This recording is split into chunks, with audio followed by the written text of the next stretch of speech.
Bonjour à toutes et à tous, ici Larry Moderne. Avec le réchauffement climatique, il faut craindre la montée des eaux. C'est pourquoi j'ai aménagé cette baignoire comme barque de survie. J'ai de quoi dormir, j'ai de quoi manger, j'ai de quoi...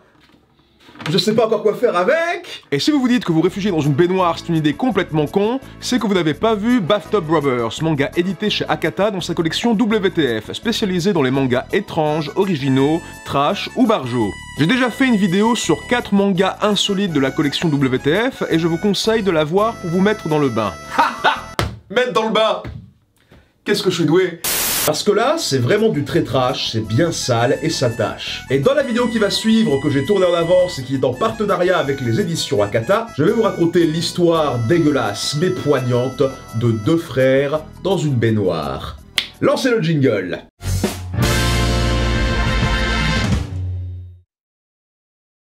Donc, Bathtub Brothers, de quoi ça parle? Manifestement de 2 frères et une baignoire.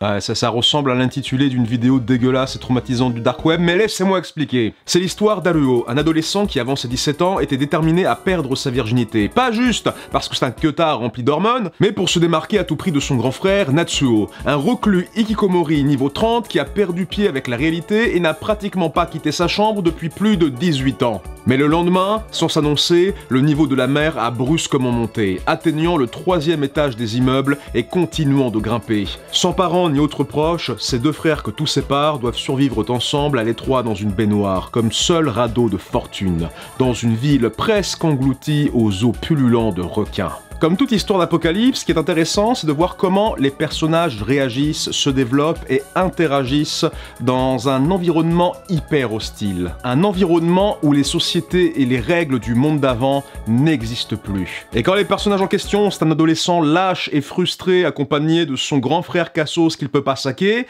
même avec de la flotte partout, ça risque de faire des étincelles. Et de chauffer dur. Nos 2 protagonistes sont profondément lacunaires, des anti-héros pouvant aller du risible au méprisable en passant par le pathétique, sans pour autant les rendre impénitents et incorrigibles, avec des éléments les rendant parfois étrangement attachants, même s'ils partent de loin, surtout le grand frère. Le petit frère en particulier est conscient de ses défauts et aimerait bien avoir la force de devenir meilleur. Quand il a essayé de mettre le grappin sur Saori, sa camarade de classe obèse que tout le monde traite de ton, juste pour perdre sa virginité, il se rend compte rapidement qu'il a été un gros nul pathétique et sournois qui a cherché à profiter des sentiments d'une fille juste pour tirer un coup. On a envie qu'il se rachète et fasse preuve d'intégrité et de cran, surtout à côté de son grand frère qui est pour lui un symbole d'échec qui le hante. Grand frère qui, comme je l'ai dit, part de très loin. Très loin. On parle quand même d'un mec qui a admis avoir roulé une pelle en primaire à son petit frère qui était encore bébé, et qui dans le temps présent du manga là, se met à mater les culottes des meufs mortes qui flottent sur l'eau pour voir de quelle couleur elles sont.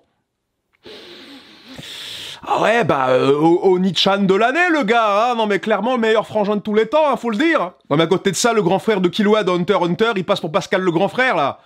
Mais il n'est pas non plus totalement déshumanisé, et on voit qu'il peut être assailli par des dilemmes moraux, des peines de cœur, et qu'il est déterminé à protéger son frère et utiliser sa force pour le sauver. Oui, parce que mine de rien, le mec est super fort en fait. On dirait pas, mais le manga dit qu'il s'entraîne tous les jours et qu'il peut dégager des judokas easy. Y a rien de plus dangereux qu'un no-life avec des gros bras. Le grand frère semble être une présence à la fois indésirable, mais aussi nécessaire, voire vitale pour Haruo. Il y a beaucoup d'ambivalence, mine de rien. En fait, quand tu lis bien, le personnage le plus décent, le plus gentil, le plus brave, le plus courageux et le plus intègre de tout ce manga pour l'instant, c'est Saori. Oui, Saori, la grosse fille du début qui se prend toujours des méchantes remarques sur son physique alors qu'elle a une âme noble, sensible et romantique. Elle va même jusqu'à secourir des vies humaines en bateau avec son père et elle sauve même Haruo de la panade plusieurs fois alors qu'il sait pas faire preuve du tout d'affection envers elle. Désolé mais là, Saori, best meuf d'octobre 2020, y a rien à dire, c'est ainsi, c'est comme ça, tu discutes pas. Le manga est scénarisé et dessiné par Toshifumi Sakurai, surtout connu pour le récit de survie à la Battle Royale intitulé Ladyboy vs Yakuza. L'histoire d'un homme de main de la mafia qui a été puni par son boss en étant envoyé sur une île remplie de prédateurs sexuels après avoir subi une chirurgie forcée pour changer son genre et sexe. Il va sans dire que ce manga ne fait pas dans la dentelle non plus et correspond bien à l'aspect le plus extrême de la collection WTF. Et à côté, Bathtub Brothers semble sortir du même moule et partir dans la même voie. Dépravation, perversion, violence, mort, survie, absurdité et humour potache. On retrouve les mêmes ingrédients du cocktail, mais avec pour le moment une saveur différente. On retrouve toujours des traits caricaturales et grotesques typiques de Sakurai, où des mannequins côtoient des gueules sorties des guignols de l'info, mais en plus trash. Sang, sueur, morph, paix, tout y est. Mais Sakurai, c'est aussi une bonne maîtrise de l'espace et de l'environnement. On sent la petitesse des humains dans ce vaste océan qui les engloutit avec leur civilisation. Il y a un bon jeu d'échelle avec les maisons et les objets du quotidien recyclés en outils de survie. Quand je vois des gens devoir utiliser des piscines gonflables pour enfants comme bouées, des louches et des râteaux pour ramer, et cette scène où les frères se nourrissent grâce à un paquet de chips à la dérive flottant sur l'eau, mine de rien, ça rend ce monde plus tangible et étrangement plus vraisemblable. Ouais, parce que clairement, au début, on va pas passer direct en mode Kevin Costner dans Waterworld, hein. Qui se souvient de Waterworld? Pourquoi je pose ce genre de questions? Évidemment, personne ne se souvient de Waterworld.